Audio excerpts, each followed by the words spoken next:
Всем привет, с вами Игорь, и сегодня хочу поговорить о трекерах солнечных. Тоже такая вот тема, стоит ли его делать или не стоит. Этот солнечный трекер поворотный, имеется в виду вот этот двухосевой или одноосевой. Там, одноосевые, конечно, они менее эффективны, двухосевые максимально эффективны, но они, тем не менее, дорогие и те, и другие, потому что они там поворачиваются, там системы. После долгих раздумий и анализа этого вопроса я пришел к выводу, что однозначного ответа на это нет. И, в принципе, даже и не может быть однозначного ответа, потому что у каждого свои обстоятельства, и в разных обстоятельствах, при разных условиях он может быть экономически оправдан и целесообразен, этот трекер поворотный, двухосевой или одноосевой, или наоборот, не оправдан и экономически нецелесообразен. В каких же случаях он может быть оправдан, этот трекер? Во-первых, выгодно делать, как я вижу, вот даже из пользователей Ютуба и альтернативщиков, маленькие трекера. Маленькие, там на киловатт, 1,5, 2, это довольно выгодно, он простой, он маленький, там мало металла идет, мало надо бетона заливать, с ним проще справиться, его даже можно вручную поворачивать, я тоже это знаю, есть такие альтернативщики, которые просто в течение дня поворачивают ее вручную на солнце, наводят там 2 или 3 раза, этого достаточно. С такой вот маленькой мощностью как бы проще, там киловаттик, 1,5 до 2, там можно даже с имеющегося металла во дворе, там каких-то труб, обрезков, уголков, это все сварить, сделать, там опору сделать, и все это без проблем.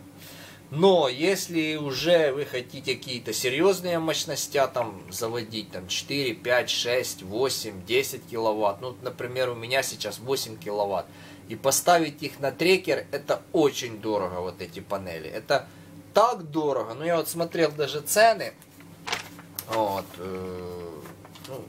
какие цены по вот этим вот трекерам, выписывал по разным сайтам новые вот эти трекера, все, то 6-киловаттный, например, трекер, на 6 киловатт панели, стоит $4000. $4000, вы просто представьте себе. Мои 8 киловатт панелей я купил, это первую партию 14 штук, это почти 1000, ой, не почти, а немного больше $1000, немного. И вторую партию, тоже 4 киловатта я купил, тоже там что-то около $1000.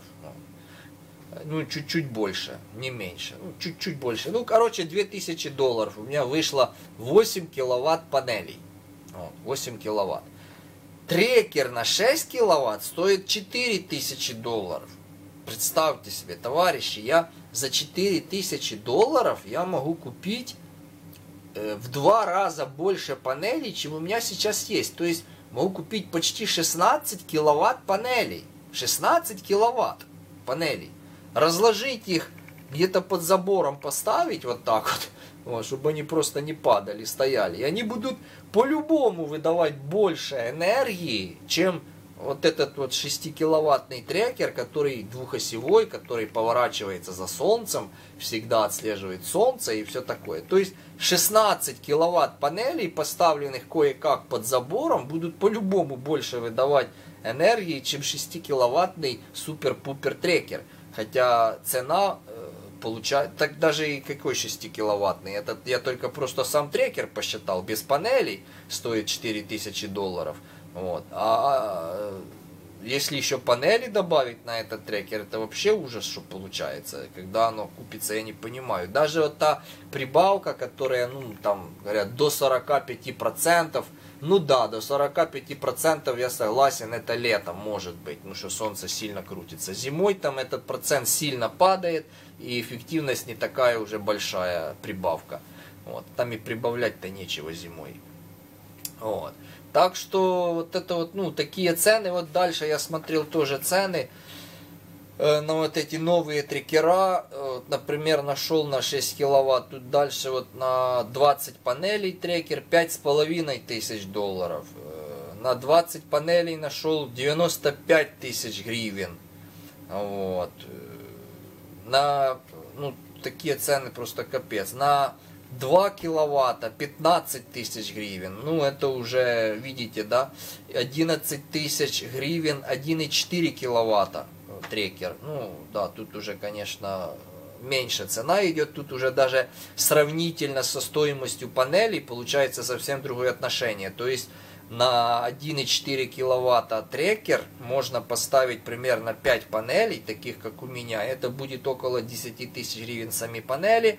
И трекер около, ну тоже примерно. То есть соотношение цена трекера и панелей на них установленных, на него установленных панелей примерно одинаковое. То есть если трекер на где-то 1,4 киловатта, то панели будут стоить столько же, сколько сам трекер. Вот, заводской трекер, если вы ее покупаете. Но если трекер растет по мощности, то есть уже 6-киловаттный трекер, он далеко будет стоить не столько же, сколько панели на него установлены, а намного больше. Ну, как я вот только что посчитал, 6 киловатт панелей стоит 42 тысячи гривен, а 6-киловаттный трекер 4000 долларов. Это вообще, это уже в разы даже больше.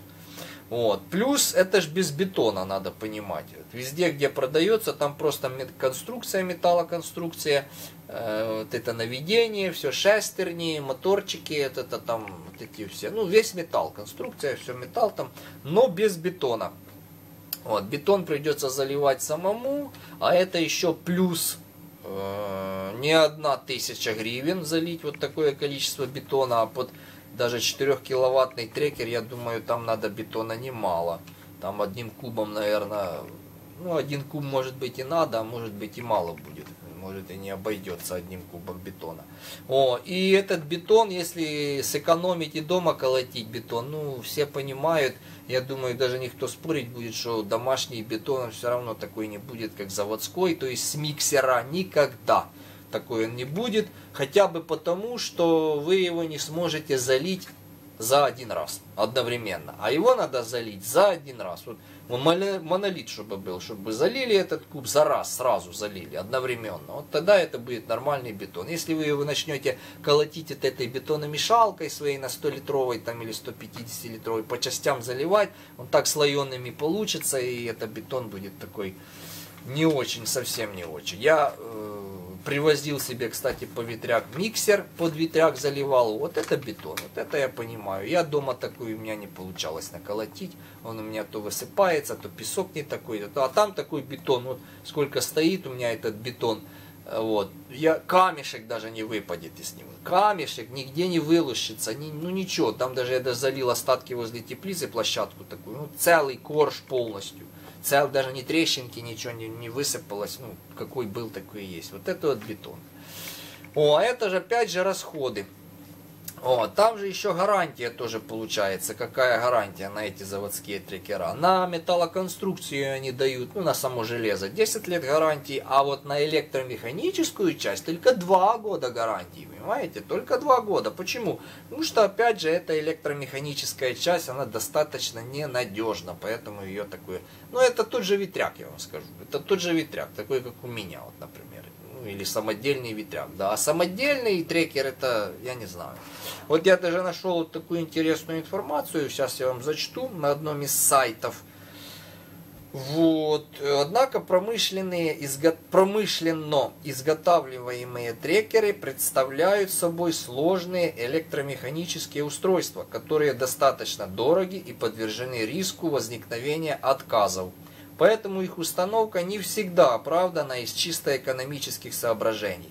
Выигрыш в эффективности не оправдывает расходов на их приобретение. Вот я вот с этой мыслью полностью согласен, что вот заводской трекер это вообще, ну, самодельный, да, самодельный он выйдет намного дешевле, тут я согласен, конечно, но, ну как дешевле, надо тоже понимать, что вы потратите время на это, а время это деньги, это надо его варить, заливать бетон, покупать металл, сейчас, кстати, металл так сильно подорожал, что просто капец, электроды эти подорожали, ну все подорожало, вот, поэтому насчет трекера, кому же он выгоден, этот трекер? Выгоден Выгоден, как я уже сказал в начале видео, маленький трекер. Ну, человек может его сам сложить дома с подручных там валяющихся железяк. Это будет несложно, там забетонировать немного надо бетона.